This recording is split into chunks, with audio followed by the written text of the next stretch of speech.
할렐루야. 아멘. 지난 한 주간도 하나님의 은혜 가운데 은혜가 여러분들의 삶을 이끄셨을 줄로 믿습니다. 여러분들이 기도해 주셔서 베트남 신학교 사역 강의 잘 마치고 돌아왔습니다.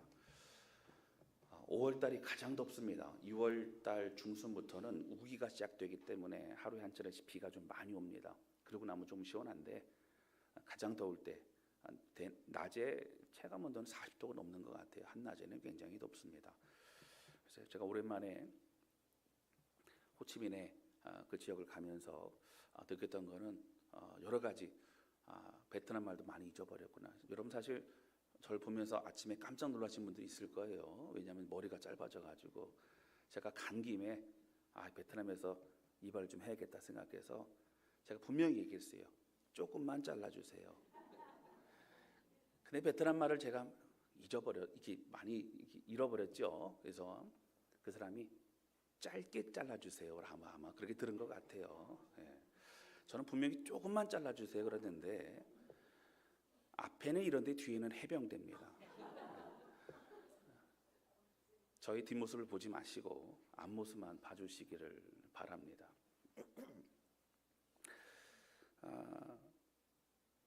여러분 앞으로 목회를 하겠다라고 하는 신학생들이 아니고 지금 현재 목회를 하고 있는 신학생들입니다. 그러니까 목회는 시작은 했어요. 복음의 뜨거움을 가지고 고향으로 돌아가서 목회합니다. 대도시에서 내가 목회해서 어떤 큰 교회를 만들겠다 이런 것이 아니고 복음을 깨달은 그들이 우리 가족들, 우리 이웃들에게 이 복음을 꼭 전해주고 싶다는 그런 마음을 가지고 고향 땅으로 돌아갑니다. 그래서 교회를 개척을 하고 목회를 하고 있는 그들이 사실 신학적인 그런 많은 공부를 하지 못했기 때문에 그들을 모아서 같이 신학 정규 과정을 방학도 없이 3년 동안 몰아서 그렇게 공부를 하게 됩니다. 근데 얼마나 열정적으로 하는지 몰라요. 왜냐하면 다릅니다. 현장에서 목회하는 사람은 하나라도 더 배우고 하나라도 더 알려주고 싶은 그런 마음을 가지고 그렇게 열정적으로 옵니다. 신학생들은 적어도 한 15시간, 16시간 먼 그런 곳에서 버스를 타고 오게 되죠. 무엇이 우리를 만나게 했을까? 저는 한국에서 비행기 타고 가고 어떻게 우리가 만났으면 이 자리에서 함께 말씀을 가지고 함께 씨름을 하고 더운 곳에서 그렇게 땀을 흘려가면서 시간을 보내고 있을까? 여러분 왜 그렇지요? 단 한 가지입니다. 여호와 하나님, 우리를 위해 십자가에 죽으신 예수 그리스도의 복음과 은혜를 알고 있는 우리가 어떻게 해서든 성도들에게 어떻게 해서든 믿음의 사람들 또 믿지 않는 그들에게 복음을 전하고 그들이 하나님의 사람으로 살아갈 수 있게 할 것인가에 대해서 모든 에너지와 시간과 모든 걸 그렇게 드리고 있더라고 하는 것이죠. 요즘 계속 십계명의 내용을 나누고 있습니다. 저도 십계명을 좀 간단하게 살펴봤던 적이 있지만 그러나 요즘 십계명을 연구하고 또 살펴보면 참 많은 은혜가 되는 것은 우리의 신앙생활도 사실 갓 출애굽한 이스라엘 백성들과 다르지 않다라고 하는 것이죠. 다시 기본적인 우리의 신앙생활을 점검하고 바른 믿음 안에 서야 되는 중요한 시기가 찾아오고 있다라고 저는 생각을 하게 된다라고 하는 것입니다.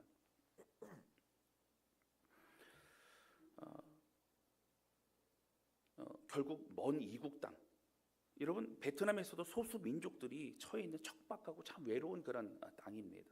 제가 나중에 좀 차차 말씀 좀 드리겠지만요. 여러분 그런데 그들이 끝까지 믿음을 지키고 또 그들이 어려움 속에서도 목회자로서의 역할을 감당하는 이유는 단 한 가지입니다. 여러분 우리에게 은혜를 주신 예수 그리스도의 복음과 그 사랑 때문이라고 하는 거예요. 할렐루야. 여러분 오늘 또 10계명, 2계명과 3계명의 말씀을 나눌 때에 우리를 사랑하시는 그 주님을 적어도 정확히 더 많이 알아감으로 하나님이 원하시고 기뻐하시는 신앙생활을 할 수 있는 그러한 저와 여러분 되시기를 주님의 이름으로 축원합니다. 첫 번째 함께 나누기 원하는 것은요, 나를 위한 신앙과 하나님을 믿고 신뢰하는 신앙, 이 두 가지를 명확하게 우리는 구분해야 된다라고 하는 겁니다. 여러분 십계명 설교를 하면서 지난 1계명 때는 그런 말씀 드렸어요. 나 외에는 다른 신을 너와 나 사이에 두지 말라. 바로 오직 하나님만을 믿고 하나님께 예배하라라고 하는 그 말씀입니다. 그리고 지난주 어버이주일을 맞이해서 5계명을 다섯 번째 5계명을 먼저 나누었습니다. 모든 사람들과의 관계에서 가장 먼저 만나게 되는 사람이 부모님입니다. 부모님을 통해 많은 사람들과의 관계에 어떻게 만나고 어떻게 살아가야 될지 배웁니다. 부모님에게 순종하고 부모님을 공경함으로 이 사회에서의 하나의 귀중한 일원으로 살아갈 수 있는 그런 인격과 모든 걸 배우게 된다고 말씀드렸죠. 그 부모님 앞에 공경하는 것, 부모님의 신앙, 부모님의 가르침을 배우고 따라가는 것 너무 중요하다라고 강조하여 명령까지 하신 계명이라고 하는 것입니다. 여러분, 그리고 자녀들은 자연스럽게 사랑하게 됩니다. 여러분, 인간의 호르몬이 어떻게 해요? 자녀들을 보면 심장이 뛰고요, 그렇게 사랑할 수밖에 없다는 거예요. 얼마나 감사합니까? 그런데 부모님은 어떻게 돼요? 자녀들을 사랑하다 보니 우리의 열정과 에너지가 자녀들에게 가 있기 때문에 그만큼 부모님을 향한 사랑과 그 열정이 식어지게 된다는 것입니다. 그래서 더 하나님의 명령은 우리에게 부모님을 공경하고 부모님을 예우하고 부모님을 존경하며 그렇게 살아가야 된다고 우리에게 말씀해 줬다고 함께 나누었습니다. 오늘은 제 2계명과 3계명입니다. 4절 말씀 보실까요? 우리 같이 읽겠습니다. 시작. 너를 위하여 새긴 우상을 만들지 말고 또 위로 하늘에 있는 것이나 아래로 땅에 있는 것이나 땅 아래 물속에 있는 것에 어떤 형상도 만들지 말며. 아멘. 여러분, 형상을 만들지 말래요. 여러분, 애굽 땅이에요. 당시 고대 근동 지역, 이스라엘 비롯한 모든 그 주변에 있는 나라들은 모든 형상들, 모든 것들을 우상으로 삼아서 다 의지하고 이렇게 섬겼다고 하는 겁니다. 여러분, 지금도 유일하게 그렇죠. 모슬렘 빼고는요. 사실 그 당시에 지금 모세가 있던 당시에 다니엘 신을 믿고 있었던 민족은 이스라엘 민족밖에 없었다고 하는 거예요. 그러니까 그들이 뭐라고 얘기하죠? 너희는 어떠한 것으로도 형상을 만들지 말라. 여러분, 캄보디아 앙코르와트 같은 데 가보면 뱀, 용, 가진 여러 동물 그런 형상들을 만들어서 그렇게 우상으로 만들어 놓은 것 굉장히 많습니다. 만들지 말라는 거예요. 절하지 말라는 거예요. 여러분, 5절 말씀 보면 이렇게 나옵니다. 그것들에 절하지 말고 그것들을 섬기지 말라. 나 여호와는 질투하는 하나님인지요, 나를 미워하는 자, 나를 온전히 섬기지 않는 자들에게는 그 죄를 아버지로부터 아들에게까지 해서 어떻게 해요? 3대까지 이르러 그렇게 그 죄에 대해 책망했다는 거예요. 6절에 가보면 뭐라고 나옵니까?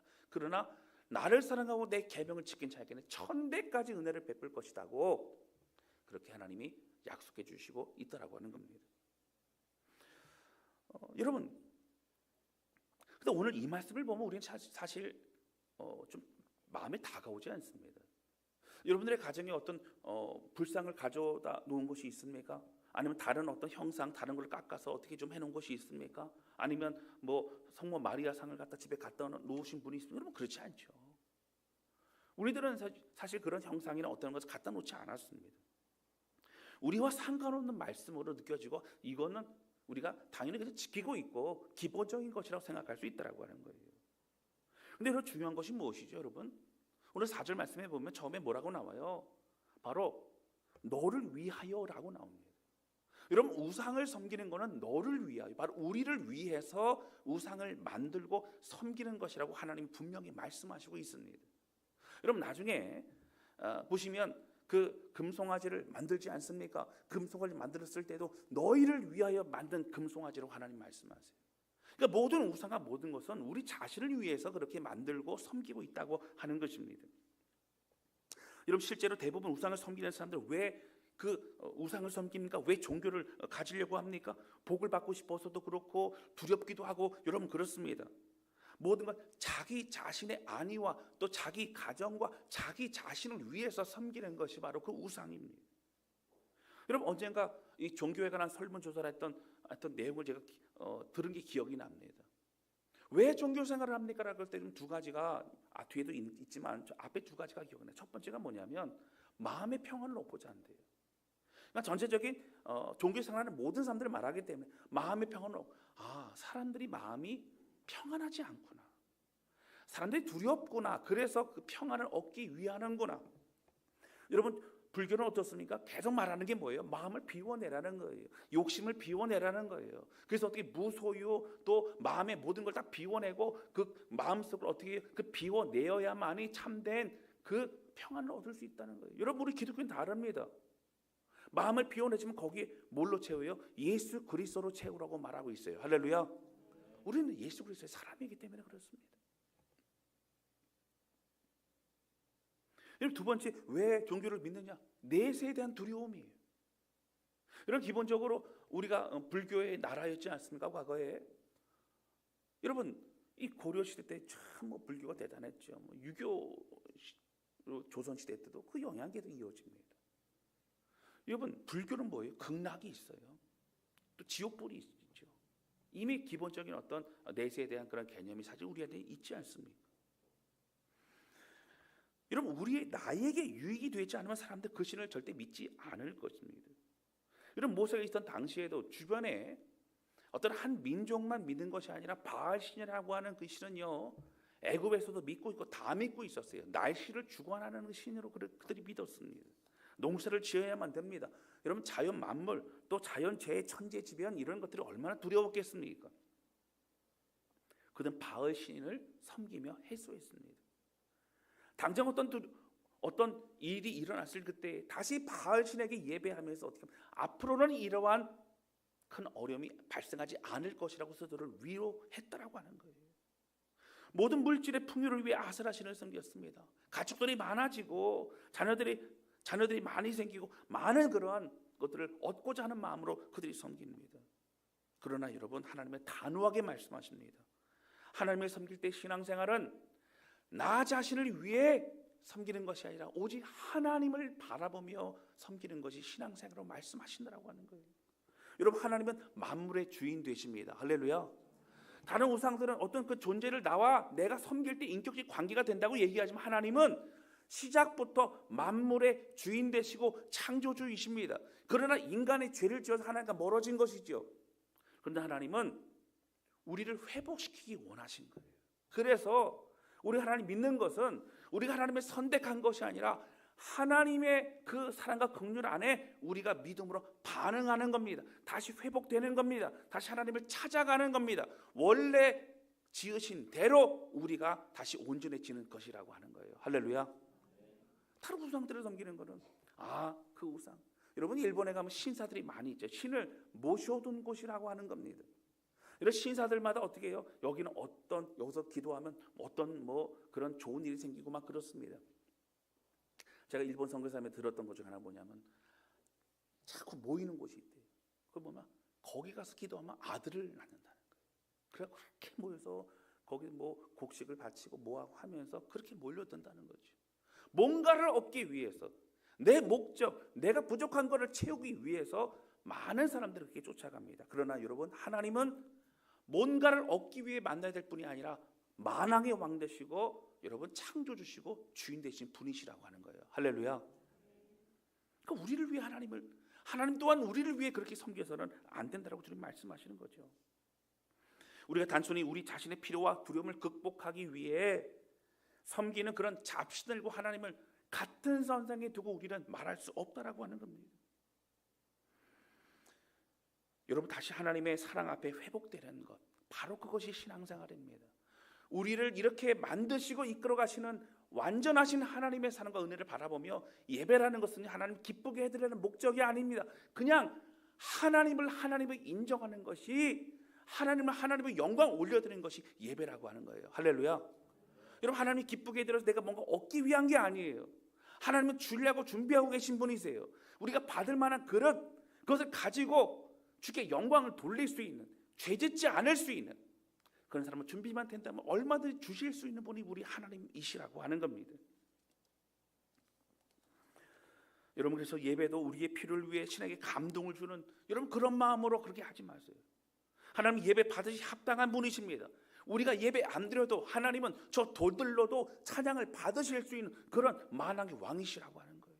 우리가 조금 하나님께 뭔가를 하고 나서 우리가 뭔가를 섬기고 나서 하나님 내가 좀 뭐 했어요 라고 말할 수 없는 것이 바로 우리들의 모습이라고 하는 겁니다. 여러분, 이러한 말씀들 강조했지만 오늘 말씀에서 왜 다시 강조합니까? 나는 애굽의 신들과 다르다. 나는 그 잡신들과 다르다고 하는 말씀하세요. 너 자신을 왜 섬기지 마라. 그냥 하나님을, 여호와 하나님 스스로 있는 자, 모든 것의 시작인 그 주님께 마음을 드리라 고백하고 있는 것이죠. 여러분, 여기 형상화하는 것도 연관이 됩니다. 여러분, 이스라엘 백성들이 모세가 시내산에 올라가서 하나님과 대면할 때 모세가 언제까지 돌아올게라고 얘기하지 않고 올라갔습니다. 그러다 보니까 어떻게 돼요? 우리를 이끌었던 모세가 어디 있느냐라고 찾습니다. 여러분, 형 아론도 모르죠. 나도 모르겠는데 언젠가 오겠지, 뭐 이런 얘기를 합니다. 안 되겠다는 거예요. 불안합니다. 여호와 하나님을 만들어 달라. 여러분, 그래서 어떻게 해요? 귀걸이, 반지, 금을 다 빼가지고 그걸 녹여서 금송아지를 만듭니다. 여러분, 그들이 섬겼던 금송아지는요, 다른 우상이 아니에요. 송아지를 섬긴 게 아닙니다. 여호와 하나님을 섬긴 거예요. 여호와 하나님을, 눈에 보이지 않는 여호와 하나님을 이제 눈으로 만들어서, 보이는 거 만들어서 그 금송아지를 바라보면 여호와 하나님 부르면서 찬양하고 예배했다고 하는 거예요. 하나님은 진노하십니다. 다 죽여버리리라. 이런 모세가 중보기도 하고 그러면서 그들이 징계는 받았지만 그래도 살아날 수 있었습니다. 여러분, 하나님은요, 그 금송아지라고 하는 어떤 그런 형상, 어떤 것에 갇혀 계시는 그런 존재가 아니라고 하는 거예요. 할렐루야. 여러분, 언약궤 아시죠? 여러분, 언약궤는 하나님의 임재를 상징합니다. 이 언약궤 안에는 아론의 쌍난 지팡이, 또 만나 항아리, 또 그 언약궤 그 돌판 두 개가 거기 있었어요. 그걸 메고 기도만 전진하니 여러분, 전쟁 가운데 승리하게 됩니다. 놀라운 기적이 펼쳐지죠. 하나님으로 인하여 생겼던 그러한 기적의 역사들을 이제는 어디 집중해요? 언약궤를 메고 가면 이기는 거라. 여러분, 믿음의 승리는요, 우리가 어떤 믿음을 가지고 있느냐가 중요한 겁니다. 옛날에, 지금은 뭐 그런 영화 안 나오는 게, 옛날에 저 어릴 때만 해도 그런 영화만, 드라큘라 하면 여러분 어떻게 해요? 갑자기 딱 십자가를 들어서 짠 앞에 들면 갑자기 드라큘라가 와 그러면서 막 이렇게 도망가고 그러지 않습니까? 요즘은 그런 영화 안 나오죠. 모르기는 아닙니다. 예전에 들었던 것 같아요. 어떤 분이 잘 때마다 그래 가위가 눌리고 막 그런 것 같아요. 그러니까 어떻게 했어요? 기도하신다는 어떤 권사님이 그랬대요. 그러면 그 방의 창문에다가 성경책을 두라고. 성경책을 두면 귀신이 들어올라 그랬다가 성경 보고 아이고 무서워. 그리고 도망간다는 거예요. 성경책을 여러분 쌓아놔도요, 내가 믿음 없으면, 내 안에 말씀 없으면 우리는 농락당할 수밖에 없다라고 하는 거예요. 할렐루야. 여러분, 우리는 무엇을 말합니까? 하나님을 잃어버리고 다른 것에 마음을 빼앗겨버리기 시작을 한다고 하는 거예요. 내가 원하는 형상, 내가 당장 내가 편리한 대로 신앙생활을 하고 싶은 그런 마음들이 많아지는 겁니다. 여러분, 제가 어릴 때 보면 믿는 집들의 가정마다 이게 예수님의 모습, 그래서 이게 성화라고 해서 액자 같은 거 많이 걸어놓기도 했습니다. 지금도 그때의 어떤 예수님의 모습 같은 거 보면 제가 청년이 되고 나서 알았어요. 아, 예수님이 백인이구나. 여러분, 거기 무슨 백인이에요? 유럽 사람 아니 미국 사람 백인입니다. 그러나 당시 인종으로 따지자면 예수님은 분명히 이스라엘 민족의 사람으로 태어나셨어요. 그런 모습이 각인이 되는 겁니다. 양들과 함께 있는 예수님, 문 밖에 두드린 예수님, 그것이 하나의 우리에게 도움이 될 수 있지만 그 예수님으로 인하여 그 모습만을 기억하면 여러분, 예수님은 그 안에 갇혀 계신 분이 아니라고 하는 것이죠. 여러분, 그 개혁주의 교회, 장로교 중에서도 개혁주의 교회는 십자가를 앞에 걸어놓지 않습니다. 그 십자가마저도 하나의 형상이 될 수 있다고 생각하기 때문에 그래요. 개혁주의 교회는 꽃꽂이를 하지 않습니다. 꽃꽂이를 하면 그 꽃꽂이를 바라보는 시선이 조금이라도 빼앗기면 말씀에 집중하고 하나님 바라보는데 방해가 될 수 있다라고 생각하기 때문에 그래요. 꽃꽂이를 하지 않아요. 조금이라도 그렇게 하나님께 집중하는데 방해가 되는 것은 안 된다라고 그들은 얘기를 하고 있다라고 하는 거예요. 저는 뭐 그 정도까지는 아니지만 그래도 굉장히 중요한 정신이라고 저는 생각이 듭니다. 여러분 이 형상이라는 건 결국 주술적인 걸로 그렇게 흘러갑니다. 제가 앞에 언약궤도 마찬가지죠. 제가 언젠가 2019년도입니다. 코로나가 발생하기 직전이죠. 그때 지방에서 성지순례로 지금의 튀르키예 소아시아 지역에 갔다 온 적이 있습니다. 여러분 아실 거예요.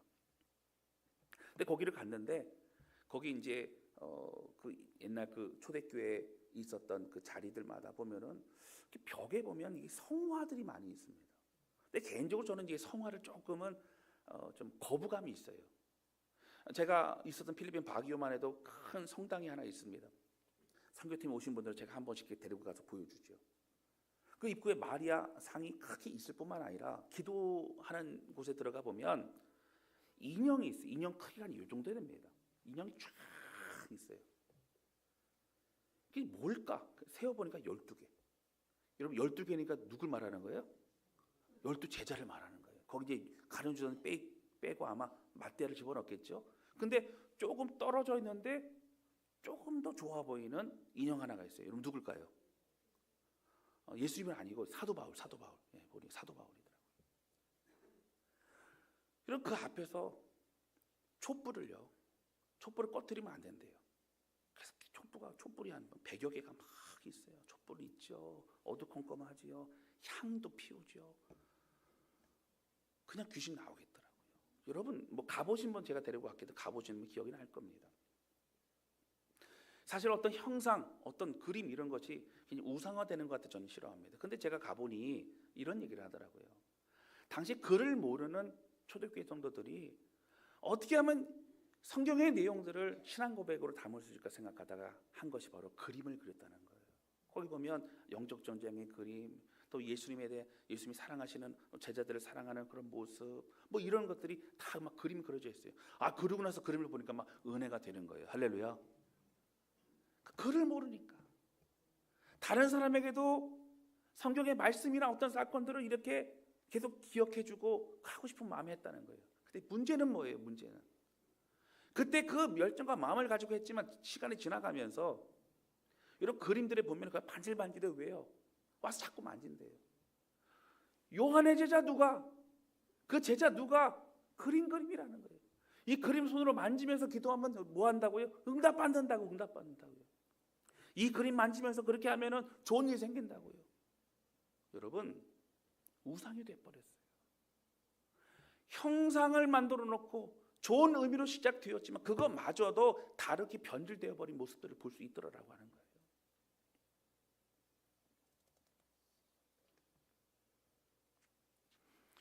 여러분 유럽의 큰 성당들 가보면요, 뭐 그런 내용들이 있죠. 제자 누구의 발톱이 있대요. 누구의 머리카락이 있대요. 그거 왜 갖다 놓은지 모르겠어요. 저는 왜 갖다 놓은지 모르겠어요. 그러면서 뭐 유명한 뭐 어디 성당 밑에는 누가 잠들어 있대요. 잠들어 있으면 그 뼈가 지금까지 남아 있을까요? 저는 그렇지 않을 것 같아요. 여러분 지금도 모세의 무덤은 발견되지 않았습니다. 그런데 가묘라 그래서 모세의 무덤이 어디 있다 막 그렇게 얘기를 해요. 여러분 왜 모세의 무덤을 만들지 않았을까요? 모세를 우상화할 수 있기 때문에 그렇죠.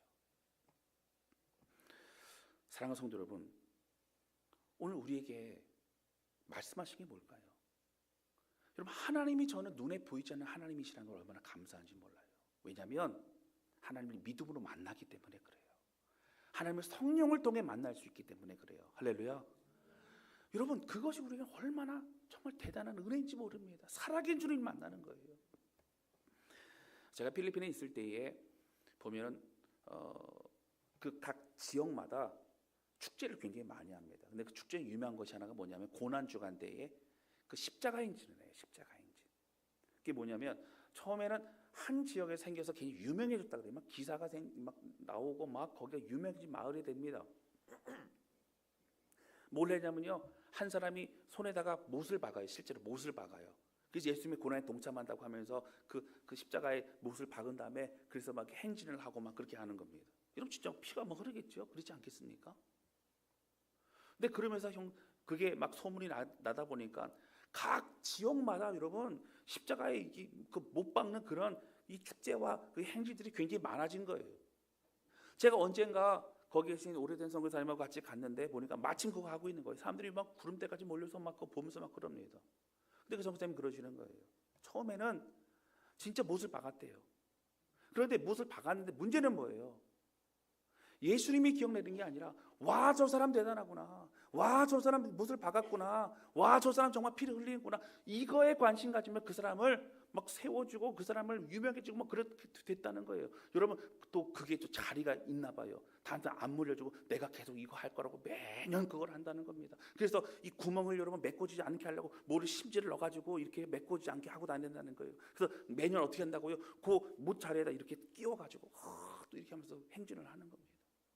예수님은 잊혀지고 그 사람이 드러나고 그렇게 된다라고 하는 거예요. 여러분 오늘 우리의 삶에요, 신앙생활에 우리가 반드시 기억해야 될 것은 바로 여호와 하나님, 우리 하나님만을 예배해야 된다라고 하는 겁니다. 할렐루야. 성경이 말하는 건 뭐예요? 어떤 형상도 만들지 말라. 우리 자신의 필요를 위해, 우리의 편리를 위해, 우리의 행복을 위해, 우리의 어떤 상황들을 위해 예배조차도 그렇게 편하게 하지 말라는 거예요. 하나님이 원하신 예배를 드려야 된다라고 하는 겁니다. 베트남에 제가 갔다 오는데 금요일날 저녁이었어요. 공항에 있는데 한국 남자입니다. 남자인데 키는 크지 않아요. 키가 좀 작습니다. 근데 온몸에 문신을 했더라고요. 제가 보면 조폭은 아닌 것 같고 좀 과시하려는 어떤 그런 모습이었던 것 같아요. 근데 희한한 거는 다 했는데 여기 손목 밑으로 손은 안 했더라고요. 보니까 손은 안 했어요. 발목 밑으로는 안 했어요. 샌들을 신었는데. 예. 그래서 밥 먹을 때는 문신을 안 보이고 싶은가? 뭐 어쨌든 그런 생각을 했습니다. 근데 어쨌든 제가 봤는데 문신의 그림이 이쁘지는 않아요. 좀 좋은 데 가서 하지 뭐 그런 생각도 들었어요. 근데 문신이 보면은 막 약간 과시용인 것 같아요. 근데 그걸 보니까 과거에 그런 생각이 들더라고요. 어떤 커플이요, 우리 사랑은 영원하리라 그러면서 어디다 문신을 새겼어요? 여기 어깨 밑에 팔뚝에다가 그 커플의 이름을 새긴 거예요. 근데 결혼을 했을까요? 안 했을까요? 안 했죠. 그거 어떻게 해야 돼요? 지울 수도 없고, 그렇죠? 어떤 분이 복음을 듣고 그가 참 너무 은혜가 많았던 것 같아요. 그래서 예수 사랑 이렇게 문신을 새겼더라고요. 그래서 뭐 과거에 그런 모습이 있어서 얼마나 주님을 사랑했으면, 뭐 제가 듣지는 못했어요. 근데 아마도 어떤 방황하다가 주님을 만나서 아마 그렇게 하지 않았을까. 그래서 제가 그때 금요일에 저녁에 상상을 한 거예요. 만약에 주님을 사랑하는 만큼 문신을 한다고 하면 우리나라 전국의 목회자들은 아마 온몸에 다 진짜 십계명, 주기도문, 뭐 등판에 뭐 다 새기고 막 그러지 않았을까 생각이 들어요. 이런 문신을 새긴다고 우리 사랑이 커지는 게 아니라 마음에 새겨야 된다라고 하는 거예요. 할렐루야. 여러분 아무리 그렇게 해도 형상화가 되면 변질이 되기 시작한다고 하는 것이죠. 사랑하는 성도 여러분, 우리의 마음에 십계명도 마찬가지입니다. 여러분 돌판에 새기고 돌판을 가지고 다닌다고 십계명이 내 것이 되는 게 아니라 마음의 믿음으로 받아들이고 마음에 새겨 그것을 순종으로 나아갈 때에 여러분 놀라운 축복과 은혜가 저와 여러분들의 가정에 넘치게 될 줄로 믿습니다. 하나님 바로 섬기라는 거예요. 이렇게 하면 된다라고 하는 겁니다. 우리를 위해 아들을 주신 하나님의 그 사랑과 은혜, 지금도 우리를 가장 선하게 인도하시는 그 주님 앞에 여러분 누구보다 참된 진실된 예배를 드리는 우리 모두가 되시기를 주님의 이름으로 축원합니다. 여러분 하나님은요 우리가 떼써야 주시는 분이 아니라, 하나님은 뭔가 감동시켜 주시는 분이 아니라 하나님은 우리에게 주기를 원하시는 분이세요. 여러분 믿음으로 준비되고 여러분 그런 받을 만한 그릇이 되고 더 거룩하고 구별된 사람이 되어 여러분 이 시대에 쓰임받고 하나님의 귀하게 하나님의 영광을 올려드리는 저와 여러분 되시기를 주님의 이름으로 축원합니다. 자기를 위하여 형상을 만들지 말라, 자기를 위하여 하나님조차도 그렇게 만들지 말라 말씀하신 그 뜻을 기억하며 승리하는 우리 모두가 되시기를 주님의 이름으로 축원합니다. 두 번째 함께 나누기 원하는 것은요, 우리에게 주신 예수님의 이름을 부끄럽게 해서는 안 된다는 거예요. 여러분, 세 번째 계명이 뭐라고요? 7절 말씀입니다.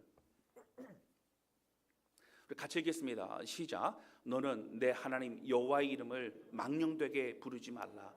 여호와는 그의 이름을 망령되게 부르는 자를 죄 없다 하지 아니하리라. 아멘. 여러분, 이것은 이제 시대적 배경을 좀 보면 그런 겁니다. 여러분, 예수님 때까지도 그랬어요. 그들이 어떤 나의 결백함을 주장하기 위해 뭐라고 했냐면 하나님의 이름으로 맹세를 많이 합니다. 그러니까 하나님의 이름으로 맹세를 많이 해요. 그러다 보니까 어떻게 했어요? 때로는 하나님으로 맹세할 수 있어? 이렇게 물어보는 거죠. 재판에서 그렇습니다. 그러다 보니까 거짓말도 하게 되는 거예요. 여러분, 하나님의 이름을 그렇게 써서는 안 되는 것이죠. 여러분, 과거에 서기관들 아실 겁니다. 예수님 시대의 서기관은 변질이 되고 그들이 하나의 기득권층이 되어버렸지만 사실 서기관은 바벨론 포로로 잡혀간 이후에 그들이 하나님의 말씀을 잘 보존하고 싶고 각 회당마다 말씀을 가지고 묵상하고 상고하고 싶어서 어떻게 합니까? 그 말씀책을 옮겨 적는 일을 했던 사람들이 서기관이었습니다. 서기관들이 말씀을 옮겨 적다가 하나님의 이름이 나오면요 깜짝 놀라죠. 붓을 빨아요. 다시 하나님의 이름을 그렇게 적습니다. 청결의식을 합니다. 옷을 갈아입고 옷을 빨고 그러고 와서 그렇게 다시 하나님의 이름을 적었어요. 왜요? 거룩하신 하나님 앞에 더러운 내가 그렇게 할 수 없다라고 하는 겁니다. 그럼 그런 마음으로 그렇게 했던 것이 바로 서기관들이었습니다. 하나님의 이름을 쉽게 생각하지 못했습니다. 여러분, 그들은 어떻게 해요? 하나님을 부르지 못했습니다. 다른 용어로 불렀던 것이 굉장히 많이 그렇게 나오고 있다라고 하는 거예요. 하나님의 이름 망령되게 거짓되게 그렇게 쉽게 말하지 말라라고 하는 것이죠. 여러분, 3계명의 그 세 번째 계명의 의미도 여러 가지 살펴볼 수 있지만 오늘 시간이 짧으니까 여러분 사실은 저는 한 가지만 좀 기억했으면 좋겠어요. 오늘 우리를 주님이 뭐라고 부르세요? 그리스도인이라고 우리를 인정하십니다. 여러분, 과거에 한국 기독교 어땠죠? 예수쟁이라고 불렀어요. 저는 예수쟁이라고 불렀던 그것이 저는 좋은 의미라고 생각합니다. 만나면 예수님 얘기하고 만나면 예수님 말씀 전하고 전도하고 예수님의 이름으로 그렇게 기도하고 예수님의 이름으로 섬기고 봉사했던 그들을 보면서 저 사람들은 정말 예수쟁이구나, 예수 얘기만 하는구나 라는 생각을 했을 것입니다. 우리는 예수 그리스도의 그 피 흘리심의 대가로 생명을 얻었잖아요. 우리 그리스도인이라고 합니다. 그런데 여러분, 오늘 우리가 그리스도인이라는 그 이름에 합당한 삶을 살고 있느냐라고 하는 거예요. 내가 하나님의 이름을 내가 더럽히지 않는다고, 난 내 입으로 다른 얘기 하지 않는다고 말하는 것 끝나는 것이 아니라 나는 내 이름의 한쪽에 나는 그리스도인이라고 하는 또 다른 이름을 내게 주셨는데 나는 그 이름에 합당한 삶을 살아가고 있느냐라고 하는 것이죠. 제가 이번 신학교 강의를 하면서 있었던 일들을 차차 제가 말씀 나눌 때마다 조금 얘기를 할 수 있을 것 같아요. 제가 했던 과목은 사도행전입니다. 근데 이제 같이 가셨던 목사님이 요한복음에 대해서 두 번째, 지난번에 한번 가셨었고, 그래서 이 두 번째 이제 요한복음의 내용을 강의를 하셨죠. 그러니까 요한복음만 해도 예수님이 얼마나 우리를 사랑하시는가, 얼마나 그분의 그 공생의 기간의 모습이 우리가 얼마나 큰 은혜가 됩니까? 근데 사도행전은요, 그 주님의 가르침과 십자가의 사건과 부활을 통해 이제는 그 믿음 가지고 복음을 전할 뿐만 아니라 삶을 살아내는 현장이 바로 사도행전입니다. 그 사도행전은 어떻게 시작하냐면 성령을 받고 성령과 함께 시작하는 게 사도행전이고, 사도행전 1장 8절에 예루살렘과 온 유대와 사마리아와 땅끝까지로 복음이 전파되는 과정을 보여주는 것이 바로 사도행전의 놀라운 그 여정을 보여주는 내용이라고 하는 거예요. 근데 말씀을 나누고 같이 질문도 받고 얘기도 하고 강의도 하고 막 하는 과정에 이제 그 시간마다 오늘 주신 말씀을 가지고 깨달은 거나 은혜가 된 거 몇 명 나눠보자, 그런 얘기를 합니다. 근데 얘기를 하다가 이렇게 울컥울컥 하고 눈물을 흘리거나 그런 모습이 있는 거예요. 나이도 적지 않아요. 적어도 30대 이상 목회를 하고 있고. 그 나중에 얘기를 들어보니 소수민족들입니다. 여러분, 전체 베트남의 낀족들이 한 낀족 베트남 사람들이 한 7-80% 정도 되죠. 나머지 소수민족들입니다. 고향 땅에 복음을 전하고 거기서 목회를 하는 게 쉽지가 않아요. 자세히 말씀드릴 수 없지만 여러 가지 어려움이 있어요. 그 어려움 속에서 믿음을 지켜내는 게 쉽지 않은 거죠. 목회를 하면서 내가 꼭 이거를 해야 될까? 라고 하는 그런 어려움 속에 처해 있는 그들. 그런데 그걸 뭐라고 얘기하냐면 말씀을 보고 기도를 하면 하나님의 은혜가 너무 커서 감당할 수 없다라고 하는 거예요. 여러분, 그들과 우리가 다른 게 뭐가 있을까요? 여러분, 환경은 다를 수 있죠. 한국 하면 되게 대단하게 잘 사는 나라입니다. 여러분, 대단한 나라가 한국이에요. 지금은요. 얼마 전에 제가 뉴스를 보니까 한국에 일하러 갈 사람들 뽑는데 여러분, 그 경쟁률이 어마어마합니다. 베트남 사람들한테도요. 근데 우리가 믿음 생활을 하고 있고 그들이 그런 핍박과 고난 속에서도 믿음을 지키고 끝까지 그 일을 하고 있는 이유가 뭘까요? 우리를 살리신 예수의 십자가가 진리이기 때문이라고 하는 거예요. 할렐루야. 그들의 눈물 속에 사도행전하면서 한 명이 우니까 다 같이 막 울어요. 한 명이 우니까. 그들이 아마 고생과 어려움이 생각났던 것 같아요. 그런데 그러더라고요. 포기할 수 없다고. 여러분, 그게 은혜입니다. 그게 복음이라고 하는 거예요. 오늘 두 번째와 세 번째 계명을 말씀드리잖아요. 여러분, 형상을 만들지 말라.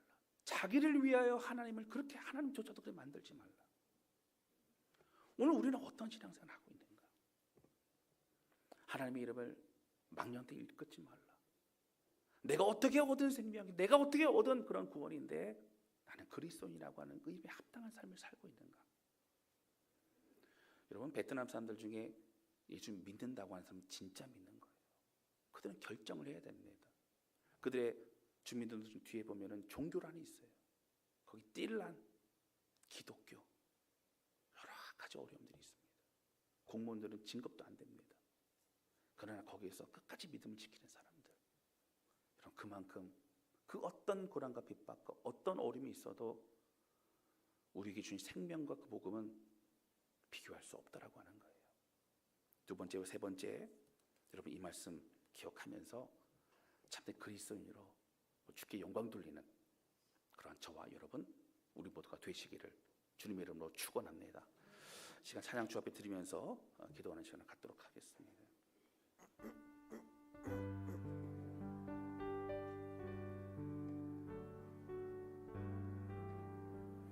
여러분, 여기 가사 보시면 이렇게 나오죠. 영광을 돌리세요. 우리 하나님께 존귀와 위엄과 능력과 아름다움,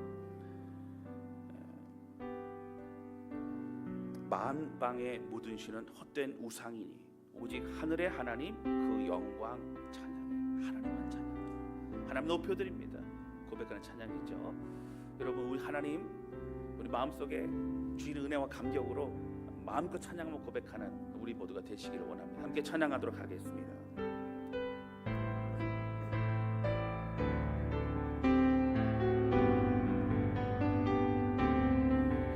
영광을 돌리세 우리 하나님께 존귀와 위엄과 능력과 아름다움 만방의 모든 신이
주님 뜻은 이루어지리라. 주님의 영광 주님의 영광 모든 나라 위에 주님의 영광 온 세계 위에 하늘에 계신 우리 아버지 영광 찬양해. 우리 주님 나라 영원하리라. 우리 주님 뜻은 이루어지리라. 우리 함께 기도하기 원합니다. 기도할 하나님 아버지, 자기를 위하여 너희를 위하여 형상을 만들지 말고 하나님 우리의 신앙생활이 나 자신을 위한 신앙생활로 변질되지 않도록 우리를 붙잡아 주시고 오직 하나님 기뻐하시고 하나님이 원하신 예배를 드리는 우리 모두가 되게 하여 주시옵소서. 하나님 그리스도의 합당한 삶을 살게 해주십시오. 피값으로 그 생명값으로 구원받은 우리가 우리 마음속에 다른 것 채우지 아니하고 주의 말씀을 가득 채우며 믿음 안에 끝까지 주의 길을 걸어가게 해주십시오. 간절한 마음으로 고백하며 주님 기도하기 원합니다. 나처럼 기도하시겠습니다. 오 살아계신 아버지 고백하며 기도합니다. 우리의 왕대 주님을 찬양합니다. 하나님 간절히 고백하며 기도하오니 성령님 함께 해주셔서 보내주신 말씀 속에 하나님의 은혜를 다시 한번 고백하며 나아갑니다.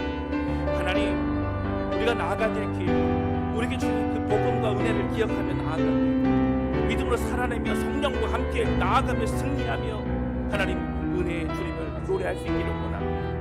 우리 모두 성령을 붙잡아 주셔서 주여 형상의 마음을 빼앗기지 않고 진정한 믿음과 말씀으로 가득 채워 은혜로 인하여 승리할 수 있게 붙잡아 주기를 원합니다. 하나님 아버지, 하나님 변절되지 않도록 붙잡아 주시고 하는 다른 것에 마음 빼앗기지 않도록 해주시고 주님만을 바라볼 수 있는 주기를 원합니다. 참된 그리스도인으로 하나님 우리가 받은 이 이름이 어떠한 것인지를 기억하며 저도 승리할 수 있도록 아버지 붙드시고 인도하여 주시옵소서. 우리 주님만을 사랑하며 주님만을 찬양합니다. 하나님 아버지 오늘 말씀을 통해 주님의 은혜를 삼엄을 나갑니다. 2계명과 3계명을 통해 너희를 위하여 형상을 만들지 말라. 우리의 욕심과 생각과 자기중심적인 그런 마음으로 신앙생활을 하는 것은 아닌가. 우리가 어떠한 사랑과 어떠한 회복과 어떠한 생명을 받았는지 기억하게 해주시고 주님, 주님이 원하시고 기뻐하시는 그런 신앙생활을 할 수 있도록 인도하여 주시옵소서. 하나님, 전 세계 많은 사람들이 이 생명의 복음을 가지고 세상과 타협하지 않고 고난과 타협하지 않고 끝까지 믿음을 지키며 나아갑니다. 하나님 우리에게 생명값 그리스도인이라고 이름 주셨는데 부끄럽지 않도록 날마다 성령과 함께 믿음의 길을 걸어가는 우리 모두가 되게 하여 주옵소서. 우리 주님 감사합니다. 예수님의 이름으로 기도하였습니다. 아멘.